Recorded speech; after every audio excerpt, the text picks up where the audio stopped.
Hai guys, mau cerita? Selamat datang dulu di Teman Cerita. Begitu, hari ini kita mau diajakin liburan seru sama Tante Yuni namanya. Nah, disclaimer aja dulu ya di awal ya. Kalau cerita dari Tante Yuni ini, itu bukan dikirim dari email, melainkan dari jalur orang dalam, alias emak dari temen gua sendiri. Karena belakangan kan kita sering denger nih berita tentang Saranjana, kota Saranjana. Itu sempat rame kan karena perkara kemarin kalau nggak salah ada sebuah foto dari dokter yang tugas di sana lah. Malam-malam begitu foto, tahu-tahu di belakangnya tuh kayak ada gedung-gedung gitulah kayak skycaper. Gedung-gedung pencakar langit yang banyak lampu-lampunya begitu dah. Padahal pas siang hari dilihat lah, laut lepas, nggak ada apa-apaan. Dan sebenarnya pembahasan mengenai kota Saranjana itu dulu ya waktu kita masih belia nih pernah kita bahas juga. Nah cuma nih kebetulan ini nih hari Sabtu nih gue ngerekam nih bener-bener abis tadi tuh pulang, kita abis malam mingguan nongkrong-nongkrong di rumahnya temen gue. Nah tau-tau nyokapnya tuh si Tante Yuni kan emang tahu ya gue suka bahas nih penyakit-penyakit begini nih, maksudnya cerita-cerita yang ngundang penyakit abis kita ngomongin setan ya. Takut. Nah akhirnya si Tante Yuni cerita ada tuh tentang pengalaman mistisnya yang kalau kata orang-orang nih dia itu masuk ke dalam kota Saranjana gengs. Tapi sebenarnya dia sendiri itu sih nggak mau ngeklaim juga ya kalau dia itu beneran apa iya masuk ke kota Saranjana. Makanya maksudnya biar kalian ngerti, dengerin baik. Dan disclaimer aja beberapa... Sorry sebentar. Halo bang, udah di mana? Oh yaudah saya keluar. Ya, bentar gue gojek. Bentar ya. A few moments later. Sekarang kagak ada sedotan ya kalau kita pas minum. Ini bukan endorse ya guys, ini kagak kita liatin mereknya dah. Baru pulang nih. Langsung excited banget gue mau cerita ke kalian, belum makan gue nyampe. Gak apa-apa ya, ambil makan-makan dikit ya. Lah makanya syukur-syukur kalau ada endorse kan bisa masuk ya sekalian gitu.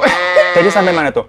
Pokoknya mau disclaimer, kalau beberapa tokoh atau nama-nama orang di sini, namanya memang diubah atau disamarkan, karena bukan apa-apa sih ya. Cuman takutnya drama aja kita yang bersangkutan nih, misalkan tahu-tahu nggak berkenan. Perkara namanya disebut-sebut kan kita kagak enak ya. Tante Yuninya juga ntar kagak enak, soalnya ini ada nyangkut-nyangkut nama artis begitulah. Ntar daripada heboh lagi gimana, kitanya jadi pusing.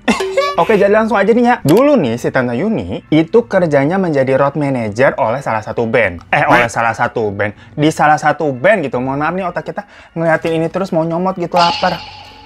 Nah terus, nama band atau artisnya ini lagi-lagi nggak usah kita sebut ya. Yang jelas waktu itu sekitar antara tahun 2004 sampai 2005. Karena pada rentang waktu itu, band mereka ini tuh ceritanya lagi tour memang. Keliling ke beberapa kota di Indonesia. Nah, biasa itu namanya road tour gitu kan. Zaman dulu masih tok, hektik banget. Dan waktu itu, si Tante Yuni sebagai road manager, walaupun cewek, tenaganya strong, masih muda. Ya sekarang mah udah mama ya.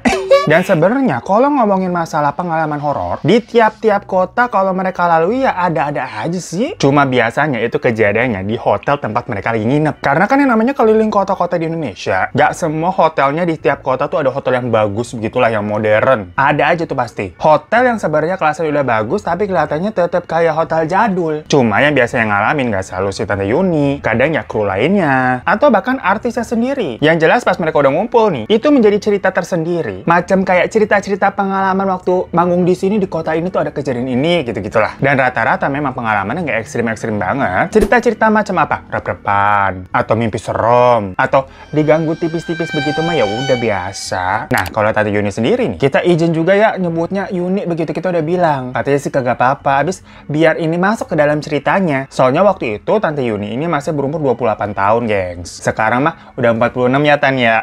Pakai skincare anti-aging, Tan. Ya Allah. Mohon maaf nih mulutnya kadang-kadang suka-suka ya. Nah, Tante Yuni ini itu paling sering digangguinya macam-macam denger apa? Suara Toto ada yang ketok pintu. Pas dibuka tuh kamarnya nggak ada siapa-siapa. Atau denger suara orang nangis gitu di lorong hotel. Yang biasa begitulah cerita-cerita model begitu. Nah, tapi yang epicnya nih, sampai akhirnya di perjalanan road trip mereka, itu mereka habis manggung di daerah Banjarmasin. Selesai manggung itu kan sekitar jam 9 malaman. Setelah itu semua kru sama artisnya pun balik nih ke hotel untuk nginep semalam lagi, biar besok paginya langsung mau lanjut tuh ke kota baru namanya, di Kalimantan Selatan juga. Nah, pas malamnya itu tuh, Yuni ini tuh tidur dengan manajer band namanya tuh Mas Agam. Kalau kalian bertanya-tanya, hah, kok Tante Yuni tidurnya sama Mas Agam sama laki begitu, suami istri apa bukan? Bukan sih, gengs. Tapi jangan astagfirullah dulu ya. Jadi Tante Yuni ini memang dari zaman dulu tuh masih muda, cewek jager banget, cewek metal lah begitu istilahnya. Nah, dan si Mas Agam ini ya agak-agak begitulah. Jadi bisa dibilang Tante Yuni sama Mas Agam tuh ya bestie. Nggak ngapa-ngapain mereka. Apalagi si Tante Yuni yang sebagai road manager ngurusin turnya itu kan ya. Dan Mas Agam memang sebagai manajer artisnya, ngurusin kerjaan sponsor dan lain-lain. Jadi kalau mereka di kamar ya, tektokannya pasti klop tuh ngebahas kerjaannya. Boro-boro nafsu si Agam katanya. Perlengkapan mandinya aja banyakan si Agam daripada Tante Yuni. Yaudah, pokoknya cerita malam terakhir di Banjarmasin itu, pas mereka balik ke hotel nih, di kamar berduaan tuh ngomongin ya masalah kerjaan sampai jam 1 malaman lah. Tante Yuni lagi ngerokok-ngerokok gitu, tau-tau ada yang teriak dari salah satu kamar. Yang ternyata itu adalah gitaris dari band tersebut. Ya denger teriakan kayak gitu, beberapa orang langsung bangun kan menuju ke kamarnya si gitaris. By the way, memang si gitarisnya ini tidurnya sendiri ya, karena kan dia jatuhnya artisnya si anggota bandnya itulah. Nah, dia bilang, dia teriak, katanya pas dia bangun, dia ngeliat kayak ada kuntilanak yang lagi duduk jempok di atas lemari. Langsung lumayan heboh lah itu. Nah, si Tante Yuni yang emang biasa kayak Jagger, dia mah agak berani ya, nggak takut begitu-begituan. Walaupun sebelumnya denger suara-suara, biasanya pasti akan dia lawan tuh. Akhirnya si Tante Yuni makanya bilang ke si gitarisnya itu, udah lo tidur aja nih sama si Agam. Gue yang tidur di sini. Karena kan itu udah malam juga ya. Mau ngurus buka kamar baru lagi lah, repot mungkin. Dan karena memang gitarisnya ini juga laki, tidur sama Agam aja juga nggak apa-apa lah. Milih tidur sama kuntilanak, apa sama kuntil alama. Soalnya kalau tidurnya sama Tante Yuni ya nggak mungkin. Kalau ini nih, jatuhnya beneran cewek sama cowok begitu. Kalau si Agam kan cewek, Kak.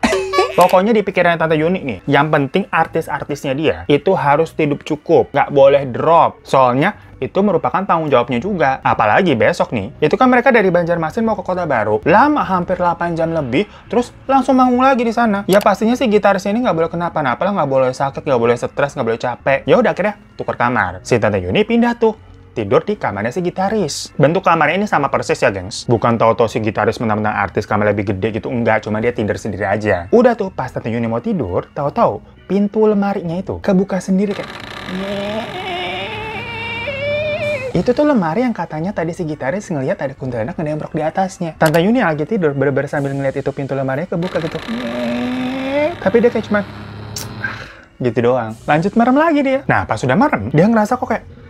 ranjangnya digoyang-goyang gitu ya. Awalnya sampai Tante Yuni ini ngiranya ada gempa bagaimana, soal goyang. Tapi pas dilihat benda-benda di sekelilingnya, itu nggak ada yang goyang. Kayak pulpen tuh di meja sampingnya. Bener-bener pas di samping kasur tuh, dilihat nggak goyang. Kalau gempa kan harusnya gelinding atau gimana ya. Langsung nggak nih Tante Yuni, oh digangguin gue. Refleks dia bilang kayak gini, gue lagi capek, woi mau istirahat, udah jangan ganggu. Abis itu dia lanjut tidur lagi. Emang jagar banget ya si Tante Yuni ya. Dari situ dirasa-rasa goyangan ranjang ini kok makin heboh gitu. Sampai si Yuni ini tuh teriak kayak Allahu Akbar. Tapi teriakannya ini tuh nadanya lebih ke nada marah begitu, geng. Sambil tangannya kayak gebuk kasur gitu kayak Allahu Akbar. Habis itu udah tuh kasurnya diem. Yuni sampai mikir, oh udah selesai nih. Wah, bisa jadi cerita besok pagi. Ternyata bener nih, gitarisnya mungkin tadi emang ngeliat penampakan kali emang diganggu lah. Gue juga diganggu nih barusan. Malahan si Tante Yuni itu terbesit kayak pengen lihat juga kayak mana sih emang penampakannya, mau gue jambak nih orang tuh, orang setannya tuh. Serem banget emang Tante Yuni ya, kagak ada takut-takutnya. Ya udah akhirnya dia bisa tidur tuh sampai besok paginya. Dan pas sudah pada bangun, ya gitarisnya kan cerita ya ke orang-orang lain ya. Apalagi si Agam tuh yang mulutnya lemes bener, langsung nyebar itu. Dan ternyata banyak kru lainnya yang bilang kalau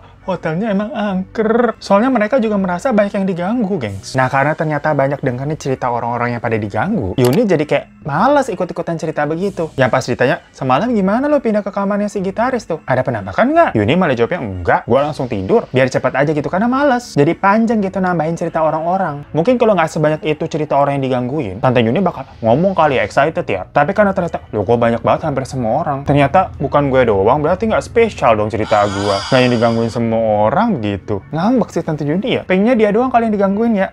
Yaudah dari situ akhirnya mereka langsung berangkat tuh jam 8 pagian karena mau ngejar manggung di kota selanjutnya. Mulai di sana tuh start jam 7 malam. Makanya kan tadi malam tuh Yuni tuh ngotot kalau tukeran kamar aja udah kita. Karena memang si artisnya ini jadwalnya sepadat itu ya. Kan mereka yang perform, mereka yang tampil. Yang penting pokoknya bagi Yuni artisnya nggak ada yang ambruk aja udah. Nah selama di perjalanan tuh jauh berjam-jam, gengs. Tante Yuni juga sempat telepon-teleponan sama anaknya. Ya si temen gue ini tuh anaknya. Jadi memang pada tahun itu Tante Yuni ini menjadi single parents. Pokoknya definisi Wonder Woman lah si tante nih. Udah nih lalala yeye. Singkat cerita, habis perjalanan yang panjang mereka sampailah di kota tujuan. Dimana di sana langsung mereka disambut sama IO lokal dan diantar tuh ke venue-nya. Venue-nya katanya deket pantai gitu, gengs. Nama daerahnya apa tadi ya? Siring Laut apa kalau nggak salah. Pokoknya di pesisir pantai begitulah. Kalau kata IO-nya memang di kota itu kalau mengadakan suatu acara ya di situ. Nah, IO-nya kan juga awal-awal briefing nih. By the way, IO itu event organizer ya kalau kalian juga tahu. Ya memang nanganin acara di tempat tersebut. tersebut. Ada nih head IO-nya namanya Mas Sandi. Sebelum acara tentunya tadi kan di briefing dulu nih. Dikumpulin artisnya, road manajernya, kru-kru intinya lah yang terlibat langsung dalam acara itu. Dibilang nih sama Mas Sandi, kalian nanti jangan ada yang kaget ya. Kalau misalkan dilihat banyak penonton, tapi tahu-tahu mau di akhir-akhir biasanya akan mendadak sepi. Kalau udah begitu, ya udah biarin aja, udah biasa kok. Pokoknya kalian nih perform aja seperti biasanya semaksimal mungkin menghibur orang-orang. Lah,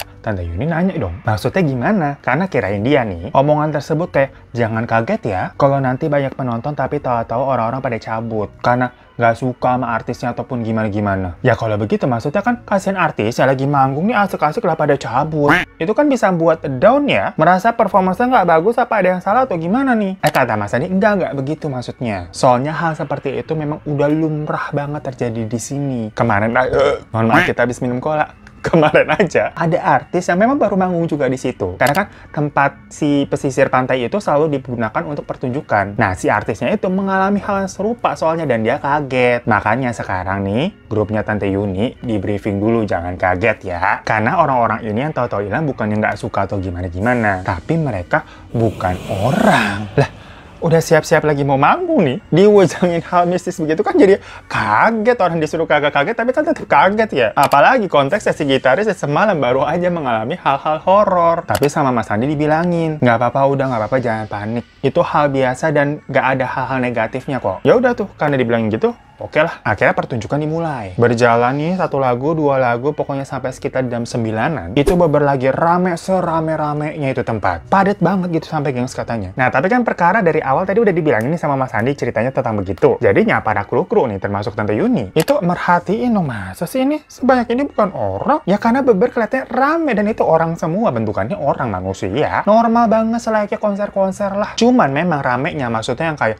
gurak-gurak hura-hura gitu. Itu tuh dari bagian tengah ke depan, gengs. Kan memang lagu dari band ini tuh energik ya. Musik-musiknya tuh gitu. Bukannya anak-anak senja yang lagunya melo-melo begitu, yang tangannya gini-gini doang, enggak. Jadi yang dari tengah ke depan tuh yang pada angkat-angkat tangan gitu kan, sambil kayak agak lompat-lompat. Nah, sementara yang paling belakang-belakang sana tuh, emang kelihatannya lebih anteng, kayak diem aja gitu nontonin. Cuman kan posisinya Tante Yuni tuh dari arah panggung ya. Dia kan ngurusin ke backstage, terus ke pinggir panggungnya, di sekitar panggung lah. Matanya juga nggak sampai awas banget ngeliatin di belakang sana tuh orang apa bukan. Tapi kan ya sepintas kita bisa ngeliat lah, itu orang semua. Misalkan kalau ada bentuknya serem-serem aneh-aneh kan pasti ngeh ya, ini enggak. Dan kalau menurut Tante Yuni, misalkan orang-orang di belakang nih pada diam aja itu wajar. Karena biasanya orang-orang yang memang niat mau sing along segala macam tuh yang di depan-depan. Sementara yang belakang-belakang mungkin ya orang-orang yang sembari liatin, nikmatin lagu aja gitu kan. Nggak kena langsung nih euforianya dibandingkan sama orang-orang yang deket sama artis di depan panggung persis. Intinya nggak ada yang aneh sih menurut Tante Yuni, itu masih taraf wajar. Cuma ada nih satu orang kayak cowok ada di barisan depan nih dia, geng, soalnya bukan di belakang sana, enggak, di depan. Nah, matanya ngeliatin ke arah Tante Yuni terus. Jadi awalnya kan Tante Yuni udah ngeh nih kalau dia diliatin, tapi dikiranya kayak, ya kenapa aja kali. Nah, waktu Tante Yuni ke backstage ngurusin ina itu gitu kan. Terus ada satu waktu lagi dia keluar lagi tuh, dilihat orang itu yang tadinya lagi nonton nih matanya. Pas Tante Yuni keluar, ngeliatinnya ke Tante Yuni lagi. Pokoknya tiap kali Tante Yuni keluar, yang bisa kejangkau mata sama si orang itu, pasti orang itu dari ngeliat panggung terus ke Tante Yuni. Terus kalau Tante Yuni udah nggak ada ya dia nonton lagi di panggung. Sampai di pertengahan lagu, kira-kira udah mau 2 lagu terakhir lah. Tante Yuni yang posisinya sibuk ya, ngurusin di backstage, keluar lagi, mondar-mandir lah. Tahu-tahu pas ada kesempatan keluar dan ngeliat ke arah penonton, itu situasinya penontonnya udah berkurang setengahnya, gengs. Jadi beber tinggal sisa-sisa yang di depan-depannya aja ini. Ya Tante Yuni kaget dong. Dia nanya tuh ke salah satu kru, loh kok udah pada pulang sih cepat banget, masih ada 2 lagu loh. Kru itu bilang, nggak tahu mbak, tahu-tahu hilang orangnya. Hah? Hilang gimana? Cuma ya karena pertunjukan masih berlangsung nih. Jadi Tante Yuni nggak terlalu nanggepin. Pokoknya sampai artisnya lagu terakhir, terus pamitan turun panggung, lanjut langsung masuk ke mobil terus pergi. Itu kan memang cepet ya, tek tek tek tek tek tek tek tek gitu. Soalnya memang beberapa orang tuh langsung kayak nyamperin, sampai gedor-gedor mobilnya, mungkin minta foto, minta tanda tangan, biasa lah begitu. Nah, di mobil ini kan Tante Yuni bareng tuh sama artisnya. Mereka pada bilang, penontonnya hilang dong. Jadi tanpa sadar kata mereka, itu smooth banget hilangnya, sering gitu. Tapi karena memang yang bagian belakang sana tidak terlalu tersorot dalam panggung, jadi agak gelap gitu kelihatannya. Pada nggak begitu ngeh. Apalagi yang gitaris, drummer gitu-gitu kan mereka fokus. Cuma si vokalis nih yang emang interaksi terus sama penonton, itu berlihat tuh proses hilangnya kayak mundur perlahan-lahan tapi smooth banget, hilang gitu. Yang mana dari sebanyak itu penonton, gate-nya tuh cuma ada satu tuh yang memang di belakangnya. Kalau misalkan mereka berbondong-bondong pergi itu kan kelihatan ya. Ini enggak, kayak vokalisnya kayak lagi melayang dikit kok.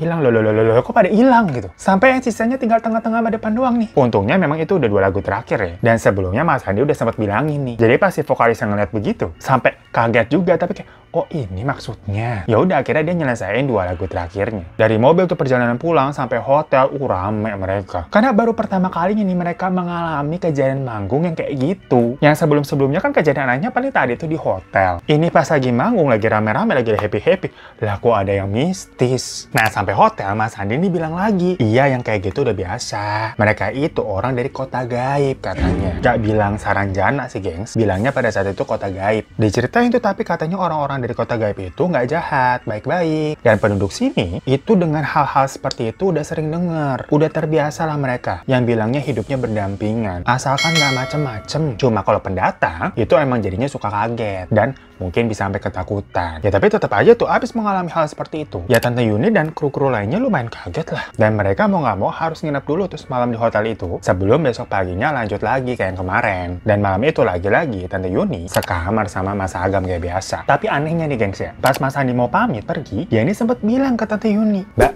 maaf ini kan sudah malam, Mbak Yuni kalau bisa jangan makanin kembang dulu sampai keluar dari Kalimantan, Mbak. Dibilang begitu, Tante Yuni kaget. Karena nih gengs ya, Tante Yuni ini emang punya hobi yang cukup aneh, yaitu makanin, nyemilin melati. Bunga melati. Takut banget gak sih? Sampai sekarang soalnya masih. Jadi nih sebenarnya alasan awalnya si Tante Yuni suka melakukan hal seperti itu, gak ada yang terlalu spesifik sih. Dia ini pernah ngunyah melati dan jadi suka semenjak itu katanya karena si melati ini rasanya manis di lidahnya dia. Dan si Tante Yuni ini tuh perokok berat, gengs. Nah, biar mulutnya nih kagak bau rokok, salah satunya dengan cara makanin ngunyahin melati itu biar harum itu mulutnya katanya. Ya pokoknya kalau orang yang kerja sama dia udah paham lah. Maksudnya nggak ada nih tahu-tahu si Tante Yuni melakukan hal-hal ritual mistis, nggak ada sama sekali, jauh banget itu. Bener-bener begitu doang alasannya. Suka sama si rasa melati yang manis dan biar mulutnya kagak bau rokok. Ya namanya orang kan kadang ada suka unik-uniknya ya. Cuma kok si Mas Handi ini tahu-tahuan. Padahal kan mereka baru ketemu tuh di situ. Dan tadi pas ketemu langsung ke venue. Si Tante Yuni mana ada ngunyah melati. Yang ada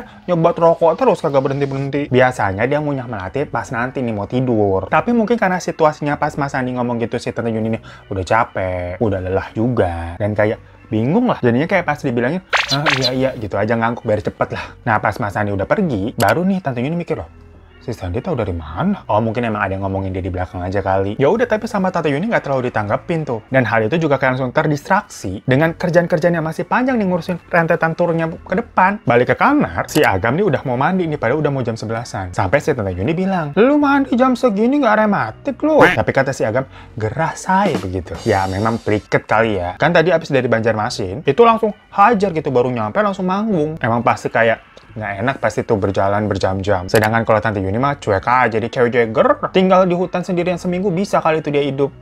Nah, sembari nunggu Agam mandi nih, si Tante Yuni nelpon, ngomong sama bos label manajemen artisnya itu. Laporan lah acara manggung hari ini gini. Emang selalu update kan. Nah, sambil nelpon, Tante Yuni refleks nih sambil nyemilin melati. Karena kan biasanya emang begitu ya. Kalau di kamar tuh mau tidur, nyemilin itu melati itu. Selalu dia bawa kayak pakai kantong plastik kecil. Lagi telepon-teleponan sama bosnya. Tahu-tahu kayak ada suara burak banget dari dalam kamar mandi. Tempat si Agam lagi mandi itu. Ya refleks Tante Yuni langsung berdiri dong. Nanya kayak, Gam, tapi pas dari dia tadi duduk teleponan, terus kayak berdiri mendadak, jantungnya itu mungkin juga kayak agak kaget gitu. Dan rasanya dari bawah kakinya Tante Yuni, itu tuh berasa panas kayak tapi cepet banget ke atas, sampai ke kepala. Dan jantungnya rasanya kayak tahu-tahu sakit, tek gitu. Habis itu, hal terakhir yang Tante Yuni ingat, dia mendadak lemes terus kayak oleng, blank. Nah, bangun-bangun, dia udah ada di sebuah kamar nih. Tapi bentukan kamarnya itu bukan di dalam hotel. Tempat tadi dia terakhir lagi teleponan sama bosnya tuh. Bukan hotel yang di Kota Baru. Kamar hotelnya tuh bagus banget. Kayak hotel-hotel bintang 5, macam di Langham, London katanya. Lah mohon maaf ya Tante, ngasih perumpamaannya kita kagak kebayang, kagak pernah kita ke Langham, London. Jadinya agak-agak bingung emang bagaimana Langham, London ya. Ya soalnya kata Tante Yuni udah pernah ke sana sama artis-artisnya, ya sombong dia ya. Semoga kita nanti bisa nyusul ya ke Langham, London tapi bukan ke kota gaib ini. Sampai-sampai maksudnya si Tante ini bingung. Loh kok tahu-tahu saya ada di luar negeri, kapan perginya? Cuma ya dia di situ juga nggak ingat sebelumnya tuh dia ngapain tahu-tahu bisa ada di situ. Kayak memorinya hilang aja udah. Yang ada cuma bingung langsung, loh kok saya ada di luar negeri gitu. Karena itu kamarnya bentukannya mewah banget, gengs. Di Indonesia, di Jakarta tahun 2005, belum ada hotel yang se-fancy itu. Ya Langham Senopati aja baru ada tahun kemarin kan. Makanya si Tante Yuni mikir, oh ini mimpi kali nih. Kan kita juga sering ya berpikir, kayak Lah, ini mah mimpi. Soalnya kita nggak ingat sebelumnya kita ngapain sih kok tau-tau bisa di sini ya. Mimpi tuh berarti itu. Coba deh, kalian pernah begitu nggak? Lagi mimpi nih, tapi bingung kan suka ini mimpi apa bukan. Terus kok dipikir-pikir lagi, kenapa kalian bisa ada di titik itu, di tempat itu sebelumnya kalian ngapain tapi nggak ingat? Ya berarti itu fix mimpi. Karena gue sering begitu tuh. Kayak misalkan lagi mimpi, tapi kan antara sadar ini mimpi apa bukan. Tunggu bentar.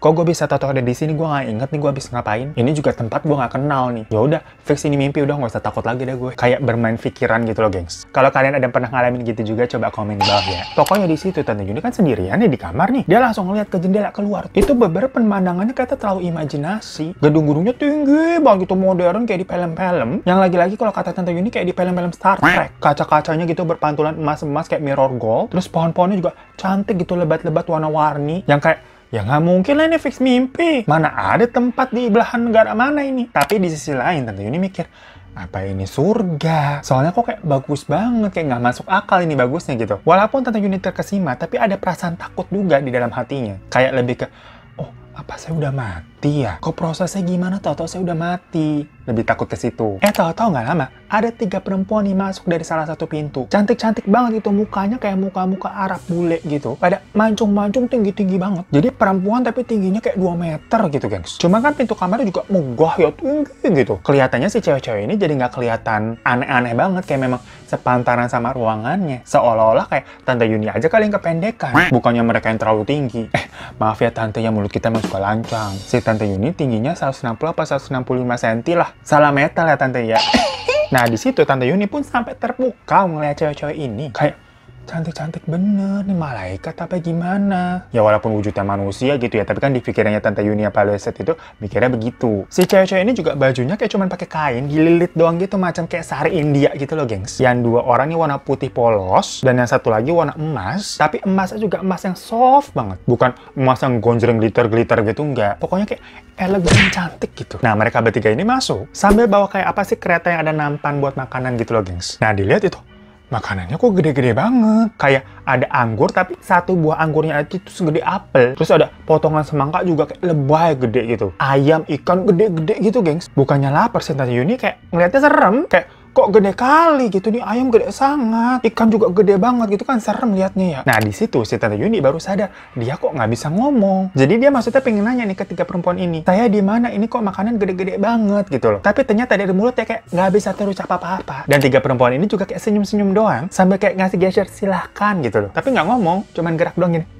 Habis itu mereka pergi. Nah, pas 3 cewek itu keluar, Tante Yuni sempat ngintip tuh keluar pintu. Di mana keadaannya itu kayak lorong hotel yang cantik, megah gitu, gengs. Banyak kayak pintu-pintu kamar gitu. Nggak serem sama sekali pokoknya. Ya Tante Yuni terus mikir, ini di mana sebenarnya? Sambil ngeliatin makanan lagi tuh yang di meja, Tante Yuni mikir apa ini saya harus makan. Kan karena tadi disuruh kayak makan gitu kan. Ya udah, makanya si Tante Yuni ngambil kayak 1 anggur aja tuh yang gedenya udah kayak apel. Tapi pas mau dia makan, tahu-tahu dia ngetok pintu, tok tok tok tok. Tante Yuni kan kayak takut mau bukain pintu, ya dia nggak ngerti dia lagi di mana. Padahal mah sebenarnya dia jeger kan ya, sampai ciut. Namun karena dia merasa nggak berbuat sesuatu yang salah, akhirnya dia ngumpulin tenaga buka itu pintu. Dan pas pintunya dibuka, ada sosok pria yang berdiri tuh di depan. Mukanya familiar, tapi Tante Yuni kayak siapa ya? Dan orang itu nggak ngomong apa-apa. Tapi tahu-tahu tangannya Tante Yuni digandeng, kayak dipegang langsung gitu. Terus ditarik, dia jalan sampai ke ujung lorong gitu menuju sebuah pintu. Dan pintu itu dibuka, isinya gelap banget. Dan si Tante Yuni kayak disuruh masuk ke dalam. Yaudah dia masuk. Pas habis masuk, Toto, Tante Yuni ini bangun. Bangun nih, gengs. Dia ngerasa kayak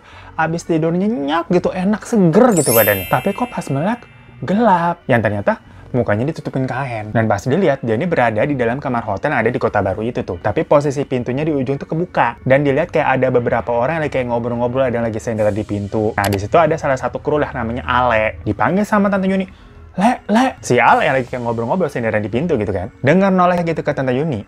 Kaget, malah lari dia. Lah, Yuni kaget kan kalau malah lari si Ale. Abis si Ale lari, ada kayak beberapa orang kayak ngintip-ngintip gitu. Karena mungkin, kenapa si Ale tuh lari tuh ya? Nah, salah satu yang ngintip itu Mas Andi. Tante Yuni yang masih dikasih kayak cuman bingung nih kenapa orang. Ternyata si Tante Yuni itu baru aja mati suri. Jadi beberapa jam sebelumnya ini baru dinyatakan kalau Tante Yuni udah nggak ada. Makanya posisinya pas dia tadi bangun tuh dia ditutupin kain. Dan itu pas Tante Yuni bangun jam 8 pagi, gengs. Jadi kalau buat dia rasanya abis tidur aja terus melek jam 8 pagi. Dan kejadian yang tadi itu rasanya emang kayak mimpi aja. aja. Kan habis tadi dia masuk ke ruangan itu, ya udah dibangun. Yang mana sampai sekarang Tante Yuni tapi masih ingat banget tuh detail mimpinya itu tuh. Nah cuma kalau kata Mas Andi, dengar ceritanya Tante Yuni, itu katanya si Tante Yuni dibawa ke kota Saranjana. Ya tapi pas Tante Yuni mengalami itu di dalam mimpi kan dia juga nggak tahu itu di mana. Semuanya ini maksudnya dalam versinya Mas Andi ini ceritanya nih. Di mana Mas Andi bilang nih, katanya waktu pertama kali ketemu sama Tante Yuni yang menyambut mereka atau habis dari Banjarmasin, Mas Andi udah ngeliat kalau Tante Yuni itu diikutin sama kayak sosok cewek yang maaf ya,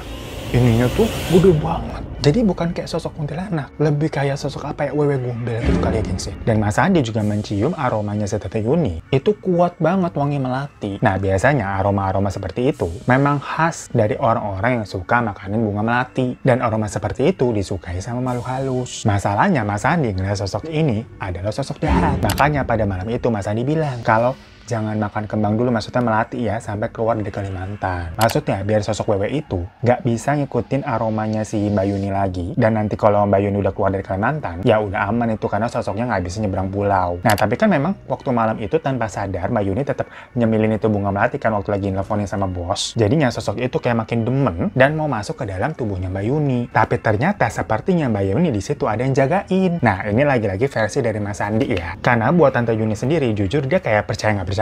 Kayak buat seru-seruan aja katanya ada cerita begini. Jadi Mas Andi sempat ngeliat ada orang Saranjana yang ngeliatin Mbak Yuni terus semenjak konser.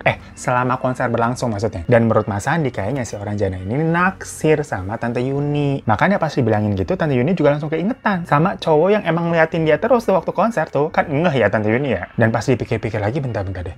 Muka itu cowok emang mirip sih ternyata sama laki-laki yang ada di mimpinya Tante Yuni. Yang tadi narik tangannya tuh sampai Tante Yuni bangun. Nah pas cerita begitu, Mas Andi bilang, iya berarti kamu diselamatkan sama orang Saranjana tersebut. Kamu dibalikin ke dunia ini. Ya Tante Yuni kayak, masa sih dongeng amat? Ya berasanya ya tadi cuma mimpi doang kok. Tapi kenyataannya kan banyak orang yang emang menyaksikan langsung kalau nafas dan nadinya Tante Yuni ini sempat nggak ada. Udah sempat dinyatakan meninggal. Makanya si Tante Yuni jadi mikir lagi. Kalau bener begitu kenapa tahu-tahu dia bisa masuk ke kota Saranjana yang disebut itu. Terakhir kali dia juga tadinya lupa nih dia habis ngapain sih kok tau-tau ada begitulah kejadiannya. Nah tapi si bos labelnya itu kan langsung telepon ya dapat kabar si Yuni bangun lagi. Kayak, kamu semalam telepon-teleponan sama saya tau-tau nggak ada suaranya. Saya dapat kabar kamu meninggal bikin saya kaget aja. Oh iya bener, gua kemarin terakhir malam habis lagi telepon-teleponan sama bos. Baru inget tuh si Tante Yuni terus denger suara burak gitu kan dari dalam kamar mandi. Lah Agam mana terus nih? Nah katanya si Mas Agam itu ada kok di kamar lain. Tapi dia kondisinya habis kesurupan, habis diruqyah, jadi kayak masih lemes banget katanya. Dan hantu yang masukin dia itu ya si hantu wewe gombel itu yang ngikutin. Lah kok bisa kayak ribet banget tau ke Agam? Gimana ceritanya? Nah jadi memang awalnya si sosok wewe ini kan mau masuknya ke Tante Yuni nih. Karena si Tante Yuni malam-malam itu masih ngunyah melati tuh. Tapi entah gimana ceritanya, si Mas Andi juga nggak tahu karena nggak ada di kejadiannya. Sosok itu semacam mungkin didorong atau ditangkis lah. Jadinya kepental yang akhirnya gangguin dan masuk Agam yang ada di kamar mandi. Nah makanya menurut Mas Andi kemungkinan yang melindungi itu adalah si sosok pria Saranjana. Dan dari situ Tante Yuni itu ditarik ke dunia Saranjana untuk dibawa ke tempat aman dari gangguan si sosok wewe gombel ini. Dan setelah dirasa aman, Tante Yuni dibalikin lagi ke dunia asli. Karena memang kata Mas Andi, orang Saranjana itu baik-baik. Ibarat kata mereka ini tuh jin Islam gitu lah gengs. Kalau misalkan ada orang masuk ke sana dan gak mau balik lagi, itu emang kemauan dari si orang ini. Tapi misalkan kalau orang itu emang mau balik lagi ke dunia dia, ya pasti ya udah bakal disuruh balik lagi nggak apa-apa. Makanya menurut cerita-cerita yang beredar yang ada di sana, kalau ada orang atau warga yang tahu-tahu hilang gitu nggak balik, rata-rata itu memang anak-anak. Ya mungkin kan anak kecil ya, ngelihat dunia ini lebih bagus, lebih indah terus ya maunya mainnya di sana. Nah kalau bukan anak-anak, kalau orang dewasa nih, itu adalah orang-orang yang emang akhirnya menikah dengan orang atau penduduk sana yang otomatis akhirnya menetap di sana juga. Jadi kalau ada orang yang diberikan kesempatan untuk ke sana, tapi ujung-ujungnya dia mau balik lagi, nggak akan ditahan-tahan, ya nggak apa-apa disuruh balik. Jadi memang Tante Yuni ini tuh ditarik ke sana. Itu cuman biar aman aja sampai orang-orang pada bangun nih, karena waktu kejadiannya kan udah malam tuh. Ditarik dulu nih, orang pada bangun, baru dibalikin lagi gitu loh. Ya lagi-lagi kalau dari POV atau kepercayaan Tante Yuni, dia percaya nggak percaya gengs. Karena pertama dia pun juga nggak lihat nih sosok wewe itu tuh penampakannya kayak apa, dia nggak tahu. Cuma waktu Mas Andi cerita nih, kan karena dia ngeliat tuh dari awal. Karena katanya sosok ini ngikutin si Tante Yuni. Nah, bentukannya itu match atau persis sama penampakan yang dilihat sama si gitaris bandnya itu. Iya, persis begitu juga kata si gitaris. Padahal kan maksudnya di sini Mas Andi itu nggak tahu sama sekali cerita di awalnya si gitarisnya itu ya. Kan mereka baru ketemunya di kota baru. Sedangkan kejadian gitaris tuh di Banjarmasin. Tapi ya udah setelah dari situ, karena schedule mereka memang padat ya. Secara profesional juga. Tante Yuni yang bangun-bangun juga nggak ngerasa apa-apa, malah dia seger kayak habis tidur nyenyak. Jadinya perjalanan juga langsung dilanjutkan. Ya agak-agak ngaret dikit lah. Habis udah siangan mereka langsung cabut itu. Cuma yang lucu yang kasihan sih ya Mas Agam ya. Karena dia kondisinya masih lemes gitu katanya. Di mobil kayak cuman tiduran gitu, kayak lemes, mukanya pucet. Ya cuman kata Mas Andi sih nggak apa-apa, udah nih butuh waktu aja buat healing. Sampai habis itu malah jadi bahan ledek-ledekan. Karena kalau dipikir-pikir, kalau misalkan bener tadi ceritanya Mas Andi ya, sosok pria Saranjana yang menyelamatkan Tante Yuni itu kan yang Allahualam lah, wewe-nya tuh didorong, digampar, apa diapain lah. Sampai akhirnya mental masuk kamar mandi malah kesurupan si Agamnya kan. Berarti yang kasihan Mas Agam ya. Sementara Tante Yuni asik-asikan deh tuh. Staycation singkat lah istilahnya. Di kamar megah. Nah, si Agam di kamar hotel kesurupan. Dan kesurupannya lagi mandi, guys. Jadi itu dia kesurupan dalam artian nggak pakai baju. Sampai diliatin orang-orang gitu, diandukin. Kan kayak ini kontras banget nih. Keadaan dari Mas Agam sama si Tante Yuni. Lagian si Mas Agam malam-malam mandi. Ya untungnya tim mereka juga udah kayak keluarga ya. Jadinya Mas Agam yang awalnya malu-malu jadi akhirnya bodo amat juga. Malahan dia lebih kesel ke si orang Saranjananya itu. Kayak, kok gue nggak ikut diselamatin sih? Malah dilempar setannya ke gue. Berarti tuh orang Saranjananya aplikasi tuh. So guys, itu cerita dari Tante Yuni dan para artis bandnya itu yang menurut mereka tuh nggak bisa dilupakan lah, beber kayak semacam memori banget. Tapi untungnya setelah itu roadshow mereka tuh berjalan sampai akhir dengan aman dan lancar. Si Tante Yuni juga bilangnya dia nggak bisa ngeklaim kalau apa iya kejadian yang menurut dia hanya mimpi, itu adalah proses dia masuk ke kota Saranjana. Karena waktu di mimpinya itu juga nggak ada plang Saranjana, gitu nggak ada. Cuma walaupun udah bertahun-tahun berlalu, adegan demi adegan di mimpi itu masih inget banget katanya si Tante tuh sampai sekarang. Dan dari situ si Tante ini baru nyari-nyari info tentang yang namanya kota Saranjana. Sebelumnya mah nggak pernah dengar sama sekali, nggak tahu malah. Dan ternyata penggambarannya memang 11-12 sama cerita-cerita orang kebanyakan, kayak makanan di sana gede-gede, orangnya tinggi-tinggi, cantik-cantik, cakep-cakep. Kayak pria yang ditemuinya itu yang menyelamatkannya tuh ganteng, tapi waktu ngeliat nggak ada perasaan naksir atau kayak mikir, cakep banget terus, bagus ya gitu. Enggak, karena kalau menurut versinya Tante itu dianggapnya ini terlalu cakep dan kayaknya agak masih muda di bawah umurnya dia. Sedangkan seleranya Tante tuh kayak brewok-brewokan yang cowok abis adventurer begitulah. Makanya akhirnya memang si Tante ini nikah sama Om Heru, suami yang sekarang nih. Begitu emang bentukannya. Halo Om Heru, salam metal juga ya. Sekali lagi si Tante katanya sih tidak mau membesar-besarkan cerita ini ya. Makanya banyak nama-nama yang disamarkan. Yang mana ini hanya salah satu kejadian yang pernah dialami aja di hidupnya. Sama karena tadi ada euforia cerita-cerita gitu lagi ngumpul, jadinya seru-seruan. Dan menurut gue emang ceritanya seru. Terlepas dari gue juga nanya, Tante halu nggak sih begitu? Ya makanya si Tante nggak bisa ngeklaim kalau itu benar Saranjana apa enggak. Karena kan semuanya dari versinya si Mas Andi. Kalau dari si Tante sih, Tante ngerasanya mimpi doang katanya gitu. Ya paling kalau menurut Tante Yuni yang bisa dijadikan pembelajaran nih, waktu saat-saat kejadian itu, si Tante nih bisa dibilang masih lumayan duniawi banget lah. Dimana waktu kejadian aja pas di Banjarmasin tuh di hotel, itu nggak ada tuh dia adegan berdoa atau minta keselamatan ke Tuhan, nggak ada. Dia merasa jagger. Nah kalau sekarang si Tante Yuni ini udah berhijab, karena umur juga katanya makin dewasa. Mungkin maksudnya waktu dulu tuh, waktu kejadian di Banjarmasin aja, dia ini berdoa, mungkin minta diberi perlindungan, atau sebagainya gitu kan, pasrah ke Tuhan. Sosok Wewe itu nggak bakal berani gangguin dan ngikutin dia juga kali. Soalnya sampai sekarang pun, si Tante ini kan masih suka nyemilin melati tuh. Kita juga sampai heran kayak, kagak ada cemilan lain apa Tan? Ngomongnya enak loh. Ya cuman alhamdulillahnya, aman-aman aja tuh, katanya nggak pernah ada apa-apa lagi. Yaudah, makasih banyak ya Tante ya, kita jadi punya cerita seru. Dan mohon maaf juga kayak tadi semenjing cerita, kita nyebutnya ada kadang Tante Yuni, ada kadang Yuni doang begitu. Mohon maaf kalau kurang ajar di mulutnya Tan ya. Habisnya si Tante Yuni emang juger banget, ngomong sama anak aja, lo gue emang metal banget tuh Tante gue. Ya udah pokoknya kalau buat kalian mau kirim-kirim ke cerita, langsung aja email di bawah ini. Terima kasih udah nonton dan sampai jumpa lagi ya kita di teman cerita selanjutnya. Assalamualaikum.